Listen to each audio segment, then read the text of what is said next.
पण नेहमी अति धाडस करण्याचा स्वभाव आमचा आहे आणि समाजामध्ये काही चांगलं काहीतरी पेरण्याची सवय आमची आहे. आज जर आम्ही हे पेरायला सुरुवात केलं तर ते उद्या उगवेल अशी आम्हाला खात्री आहे.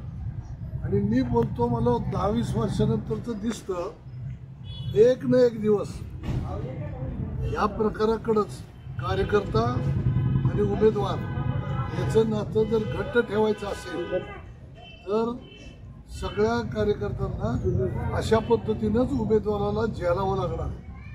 उमेदवाराच्या पाठीशी निस्वार्थी पद्धतीने उभं राहावं लागणार आहे.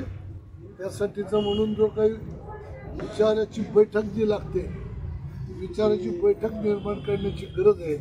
आणि ती बैठक जर असेल तर कितीही गरिबीतून कार्यकर्ता गरीब जरी असला तरी अवास्तव पद्धतीची मागणी कधी करणार नाही.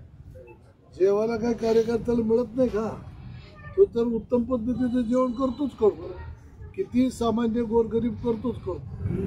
तर एक सामूहिक जीवन जगत असताना त्याला एक आनंद मिळाला पाहिजे. पण त्याचा विपर्यास इतका मोठ्या प्रमाणावरती होत गेला की लोकांमध्ये एक वेगळ्या पद्धतीची भावना निर्माण झालेली आहे. जो समाज आहे, त्रयस्थ समाज, तो लांबून बघतो या राजकारणाकडं.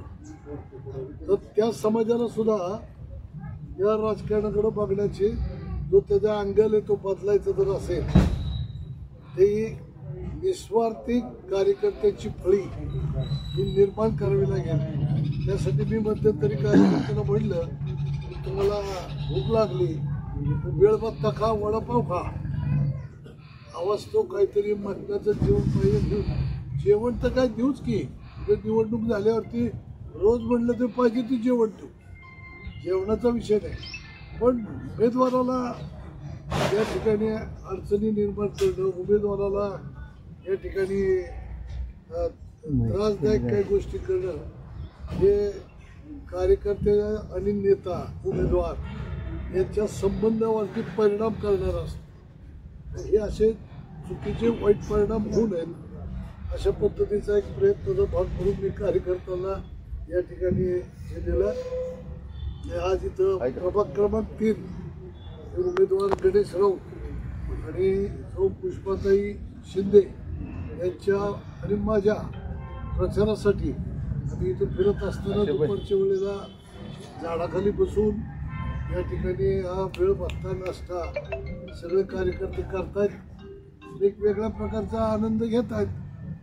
हे पण सामूहिक जीवनच आहे. सामूहिक जीवनाला काय असावं, पोटाला किती लागतंय, यातून मेसेज जो जाईल तो वेगळा जाईल.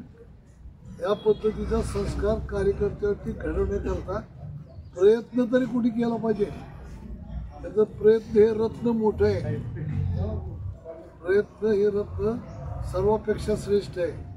का तर सर्व काही प्राप्त करून घेण्याचं सामर्थ्य फक्त प्रयत्नात आहे. त्यामुळं प्रयत्नांचा असा राहील की तो संस्कार चांगल्या कार्यकर्त्यांवरती घडेल आणि यातूनच या समाजाला एक वेगळं वळण लागण्याचे या ठिकाणी एक सवय लागेल. आणि हा यू टर्न आता कुठंतरी मारला पाहिजे. हा जर यू टर्न मारला नाही तर समाजातला मतदार जो आहे तो आज राजकारणाकडं अत्यंत वाईट पद्धतीनं बघतोय. या आता पूर्वीच्या काळात आमची चर्चा करायची लोक राजकारणावरती, आता तीच लोक की ज्यांचा दैनंदिन राजकारणाशी संबंध नाही ते म्हणतात नका बोलू त्या राजकारणाचं काय, इथं सांगा काय असतं ते. असा त्रागा समाजाला होतोय.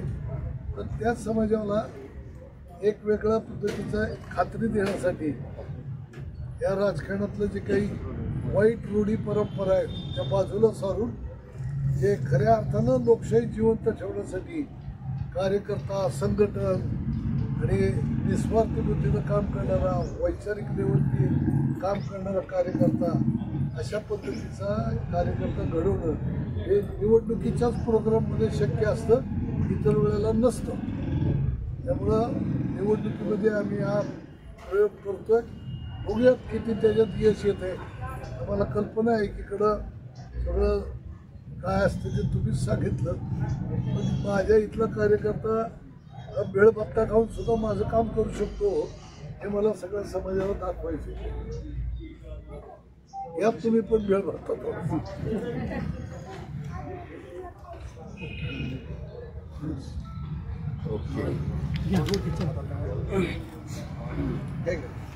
अजून काय विचारायचं?